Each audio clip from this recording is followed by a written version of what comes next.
Okay, we're gonna do this.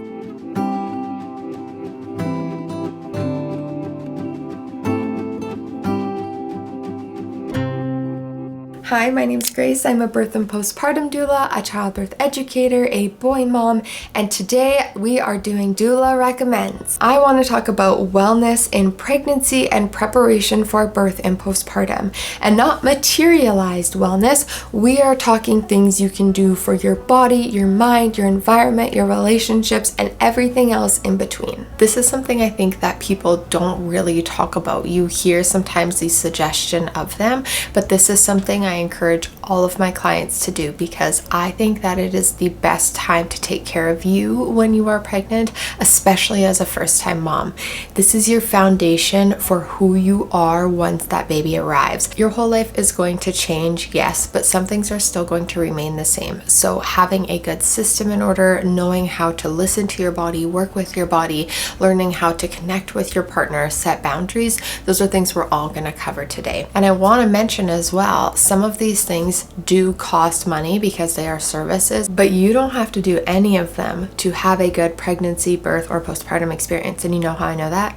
I didn't do any of these. In my pregnancy with my son, I didn't really even know that these were options or something that I should be focusing into. I didn't even know half of these existed. I truly just wung it because I was a young mom. And so now as a doula, as I'm guiding plenty of women through this journey, I noticed that there are some things that make it easier.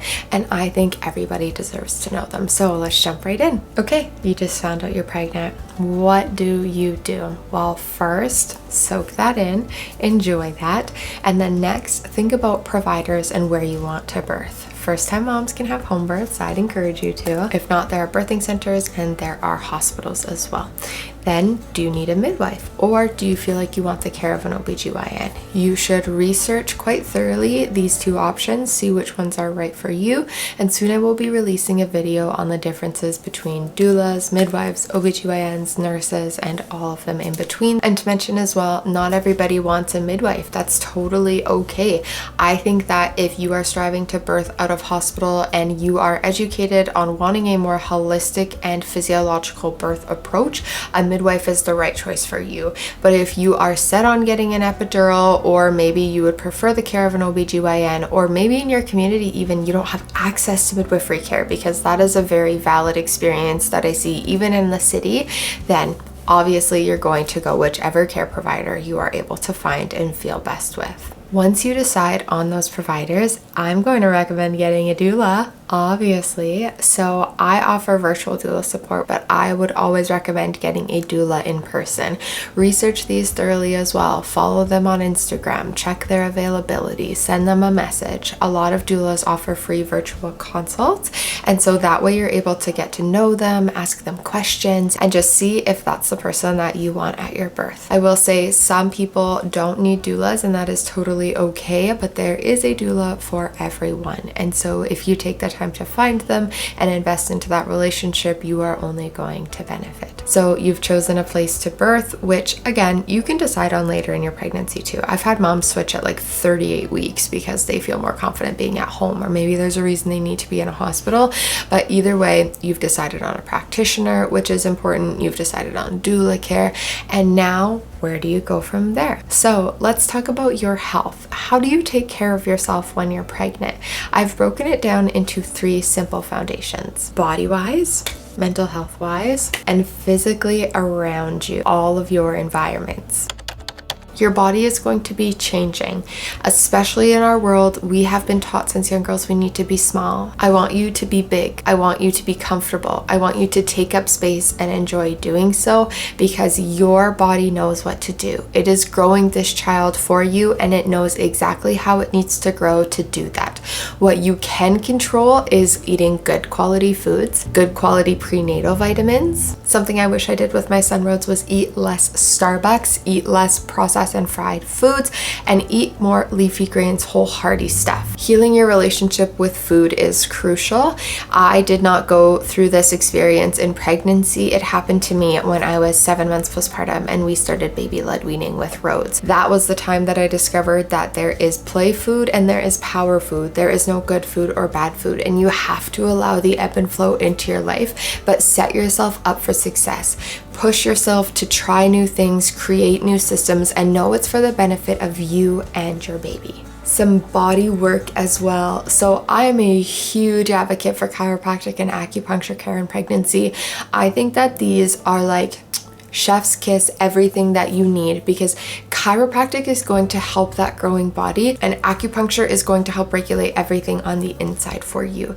And I have noticed these personally with helping moms go into labor earlier, have a better experience in their birth, have less pain overall throughout their pregnancy, and just generally enjoy that self-care time to connect and regulate their nervous system. Acupuncture is beautiful. You just lay there. It is a small pin poke that I want you to breathe through. Get comfortable with feeling discomfort, because that is going to come into play in your birth as well.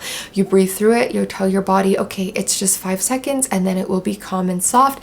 That way, when you feel those waves of contractions come on, your brain already knows, okay, soft, gentle, this is only going to be a minute, and then it will be gone. So I love it. You just lay there, you relax. It is effective in so many different ways, but truly just a way to take care of you and your baby during pregnancy. Chiropractic is safe throughout pregnancy, and I recommend finding a provider who is certified in the Webster technique. This is adjusting the body during pregnancy, and then also finding a provider for your newborn. Yes, it is safe to take your newborn baby to the chiropractor. It is not the adjustments that you see on an adult. It is just soft, gentle touch, and it is something that we did with my son that, oh, I wish we did sooner. This changed everything for me. Watching my son personally go through the transformation of seeing a chiropractor for the first time at 5 weeks old to now at 2 years old, and he loves the experience, has been extremely amazing at managing those growing pains that kiddos go through. He was born torticollis, so he was pinched up like this, and our chiropractor brought him down, as well as helping us address tongue and lip tie issues. And then now each kid has a super strong side, and so she helps level out his body. And so doing this in pregnancy is crucial as well, because your body needs to be leveled out. That kiddo's going to go forward, it's going to go backward, it's going to move that pelvis in ways that it hasn't moved before. So chiropractic care is a safe and amazing option for you in pregnancy. Prenatal vitamins are crucial, and I don't recommend just running to Walmart and grabbing the basic ones that you find on the shelf. I want you to look into a good quality prenatal, one that is organic, one that has folate instead of folic acid for your first trimester, which will help decrease your baby's chance of having neural tube defects. So this is super important. Don't just grab the basic gummy one. Look for ones without dyes, without preservatives. I will put a few options down below, but I know Pink Stork is a really great option. Reaching out to a naturopath or your acupuncturist to ask what their recommendations are, as well as your provider. I find obstetrics care are going to recommend just anyone off of the shelf, so that's why I want you to take the time as a parent to research these vitamins, learn which ones you are putting into your body, and make sure you take them. Now we're touching on love and acceptance. Love yourself and the woman you are about to become, because she's going to be your new bestie and she's a part of you. And love that growing body, because it is a part of you, and you have all the time in the world to mold your body into what your vision of health is. But pregnancy isn't the time for that. Pregnancy is the time for learning how to nourish yourself, how to nurture yourself, how to find balance and harmony in the body that you're in. You need to spend time daily connecting with your baby, doing body scans, seeing where you're having pain or discomfort, and working through anything from your childhood or past that needs to get handled. As parents, our experiences growing up as a child really will come into play more, and we will realize certain things. So being able to have a baseline of calm, a baseline of acceptance, and a baseline of compassion for yourself is going to take you farther than any other baby product out there. In my experience, I gained 85 pounds in my pregnancy. 85. It had me and Curtis at the same weight at the end of my pregnancy, and I really went into this spiral freshly postpartum of I need to bounce back. I need to get back to a body smaller than I was pre-pregnancy. I need to do all these things, when I realized, okay, no, stop. Right now, my body's job is to heal. Right now, my body's job is to find balance and acceptance. And later down the road, when my life stabilizes, my sleep stabilizes, my ability to nurture and nourish myself stabilizes, find that same joy in movement. You need to aim to move your body so that your muscles and ligaments and joints feel good. Stretching is amazing. Prenatal yoga is amazing. HIIT workouts, swimming, walking, any kind of physical activity is going to be good for you just to bring blood flow into those joints and muscles. So now on to mentally. What do you need to do mentally for yourself this pregnancy? What do you need to heal from? What weeds do you need to pluck? That is my favorite term. If you have weeds in your life that are growing and sprouting in places and causing you frustration, it is time to remove them, because that's not something you need to be dealing with postpartum. That's not something you need to be dealing with ever. And there's no time like the present to handle these big emotions and to handle these big conversations. So pluck the weeds from your life now, because when you have a baby, you want to focus into that new rich part of your life, not the weeds from before. You need to plan for the stage that you're about to go through. It means third trimester and freshly postpartum. So how can we make sure that you have a good experience in this stage of life? We get you into a good routine in pregnancy of taking care of yourself, of taking care of your home, of taking care of your children. We get you into a positive mental state, and we just work our best to create joy in your life. It all cycles back to that. Sometimes that can look like therapy, sometimes that can even look like medications in your pregnancy, but we just want to amplify the ability for that transition of life to go as smooth as possible for you. Push yourself, push yourself, push yourself, push yourself. Push yourself to set boundaries. It's going to be hard, but there is no better time than in your pregnancy, because your child deserves those boundaries set. Push yourself to have hard conversations. Maybe that's with your partner, maybe that's with your parents, maybe that's with friends or a crowd you used to hang out with. You are going to be shifting. If these people are going through the same shifts, those relationships are going to continue. But if those people are in a different stage of your life, you may see that decline. So anything you want to handle, I suggest handling it in your pregnancy, and to again, pluck those weeds, set the boundary, and push yourself to be brave. As moms, there are going to be times where we're put into uncomfortable situations just to test ourselves.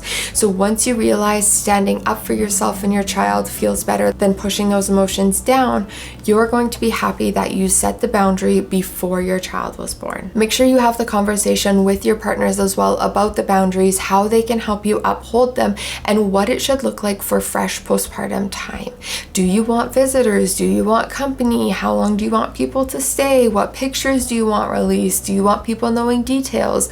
Those are really important things to think about, and having a set boundary for them will just allow for that smoother postpartum transition. So now let's go into your physical environment. There are a few things that you need to think about in your pregnancy to make sure that this stage of your life goes according to plan. So one, that is maternity leave. In Canada, we are very fortunate to have a mediocre at best maternity leave system. It was a hot mess when I received it during the pandemic, but it seems to have been leveled out for mothers now. Are you able to get maternity leave? Do you need to save money for your maternity leave? Do you need to work? Do you not qualify for maternity leave? Figure this out sooner or later. Don't procrastinate. Push yourself to handle this, because you deserve peace of mind about your financials. And if you are going to need support financially throughout your postpartum transition, you want to make sure you have that handled. Next is your home environment. Do you need to move? Do you need to reorganize? Do you need to declutter? Do you need to clean? Do you need to renovate? Now's the time. I want to encourage you to start buying things or organizing or doing stuff the week you find out you're pregnant. The concept that you need to wait until a safe zone to purchase things is bogus. When you start, you are able to find good deals on things. You are able to navigate what items you want, what items you don't want. Maybe you need to save money to buy certain items like a stroller or a baby monitor. You need time to do that, and there's no better time as soon as you start out when you're pregnant. I will be making a video soon about newborn essentials and all of that down the line, but for now, start saving your money, start researching what you're going to want, what you need to do, and make a list and check it off. Get your partner on board as well. It is crucial for them to be a part of this pregnancy journey straight from the start, and truly just Get it off your to-do list. Make your mental load easier. There's a chance that it gets a little bit harder to do things, or you may not have that same energy. So big projects, you can hammer them out in the start of pregnancy if you're feeling good, and focus on the small, easy details in your third trimester. Environment can also mean pets. So do your pets need training? Do we need to set certain boundaries with them? What's your plan for them when you go into labor, postpartum? Make sure you have those conversations beforehand. I have a dog and I had a cat actually when Rhodes was born, and the transition went amazing, and that the relationship as Rhodes has grown has just been seamless. So you know your pets, you know your home. Create the environment that is welcoming for a new baby, and that's going to make it easier for you. All right, it's time to do some research. So go into your physical environment, get comfy, grab a computer, and let's start learning. There is a lot of learning that you do as a first time, second time, third time mom, but usually by your fourth kid, I think you got the hang of things. What I want you to do is don't let the overwhelm sneak in. It can feel so crazy to become a mother just on as its own, and especially in today's day and age where we have TikTok, we have YouTube, we have all these suggestions constantly flooding in. It can kind of make you feel hazy, like how do you know if you're doing the right thing? How do you know if this is good advice, bad advice, whichever? What I did was I learned all the advice that I could, and I picked and chose from different things and then applied it to my life, saw if it worked. If it did, great, kept going with it. If it didn't, I skipped to something else with no hard feelings. Doing research can be in many forms. It can be learning from sisters, grandmas, parents. It can be babysitting, nannying. It can be books, which I have a list below of all my favorite pregnancy books for you. It can be doulas, so childbirth education programs, parenting classes. It can be in-person childbirth education and prenatal classes. I suggest skipping the virtual 3-hour ones. Do the ones that are with your doula, your midwife, or maybe in person over the course of your pregnancy, because you're going to learn way more throughout that. It is a good investment to do this as first-time parents.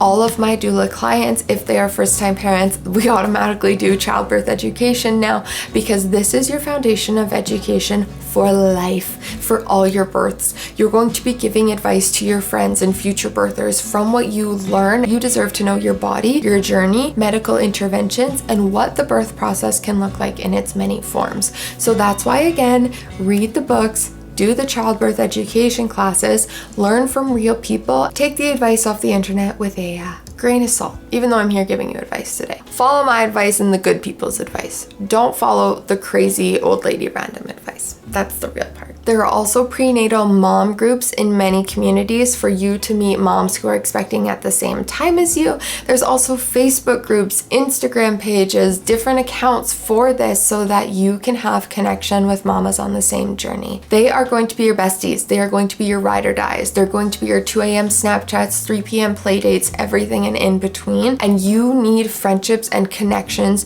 throughout your pregnancy and postpartum journey. That does not mean 10 friends. That means one.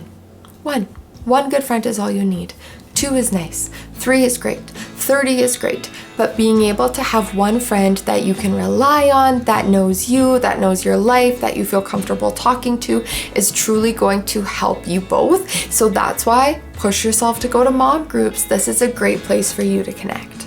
So overall, body-wise, go to the chiropractor, go to the acupuncturist, get pelvic floor physio done if you need it, get any body work that you need done, take good quality prenatals, go to exercise classes, move your body, find joy in it, and welcome in this stage of your life. Find love and acceptance. Give yourself a hug. A big ol' scoop of empathy, kindness, and compassion will take you so much farther than negative thoughts. And mental health wise, all the things that you want to cover is to pluck the weeds, have hard conversations, get therapy, set the boundaries, push yourself to get comfortable with yourself, your partner, and everything else in between. This is the time for you to grow, to become a mother from a maiden. It's a huge stage. Find the right support to help you through this and know that it's possible for you to thrive. So overall, for your physical environment, you are going to want to take care of your home.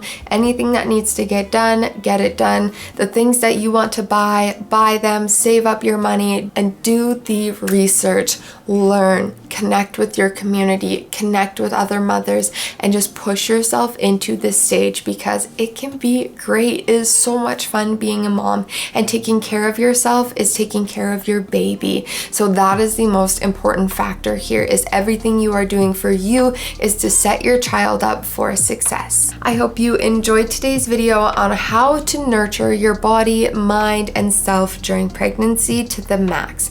You deserve to have a joyous, graceful experience, and using these tips will just make this journey easier for you. As I mentioned before, not all of these are necessary. Find the things that work for you and what's accessible to you, but also I had a great experience and I didn't do any of these. Find your joy and allow yourself to thrive. Remember, everything that you do is for your baby and that you are the best mother out there for them. I hope you were able to take away something that is helpful for you on this journey. Don't forget to like this video, subscribe to my channel. I will put my Instagram and all the links down below for you, and I will see you in the next one.